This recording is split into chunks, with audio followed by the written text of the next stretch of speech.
नमस्कार, हार्दिक स्वागत और अभिनंदन है आपका मेरे चैनल शास्त्र मंथन में। यदि यह छोटी सी पौराणिक कथा आपको अच्छी लगे तो कृपया अंत तक देखें और लाइक और सब्सक्राइब जरूर कर लें।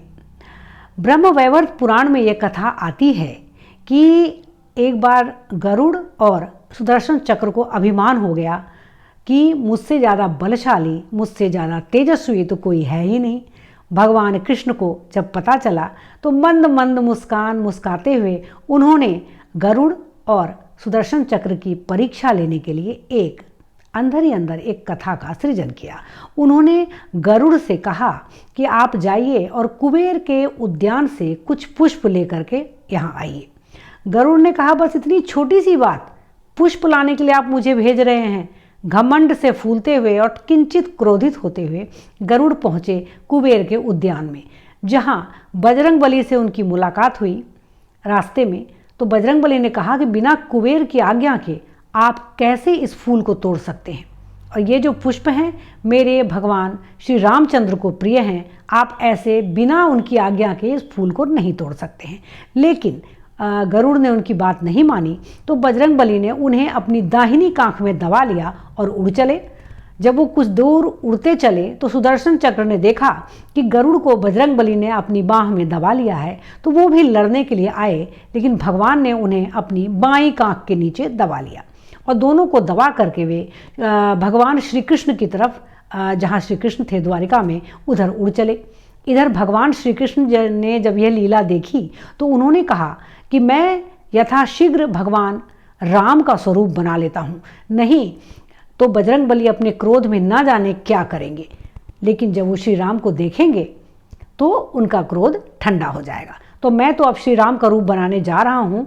रुक्मिणी, सत्यभामा, आप में से कौन सीता का रूप बनाएंगी? रुक्मिणी ने कहा कि मुझसे सीता माता का स्वरूप धारण नहीं किया जाएगा। सत्यभामा ने कहा, बिल्कुल नहीं, हम माँ सीता का स्वरूप तो ले ही नहीं सकते। तब श्री कृष्ण ने श्री राधा रानी का स्मरण किया और राधा रानी वहाँ पधारी और उन्होंने सीता का स्वरूप धारण किया और राम रूपी श्री कृष्ण के बगल में सीता के रूप में विराजमान हुई।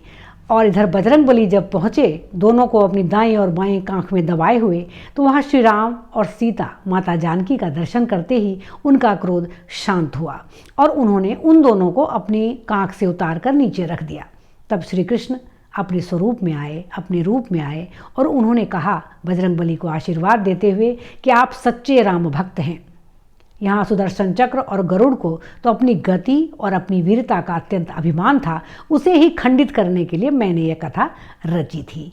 तो वह ब्रह्मवैवर्त पुराण की यह कथा हमें सिखलाती है, यदि ईश्वर की कृपा से हमें तेज, बल, विद्या या ओज प्राप्त हुआ है तो हमें उसका तनिक भी घमंड नहीं करना चाहिए।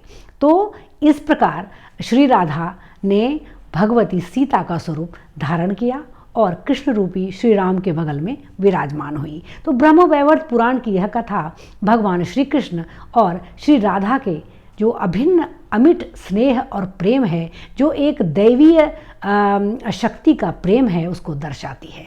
तो यदि ये कथा आपको अच्छी लगी तो इसे लाइक और सब्सक्राइब जरूर करें। बहुत बहुत धन्यवाद। जय श्री हरि, ओम नमः शिवाय, जय श्री राधे।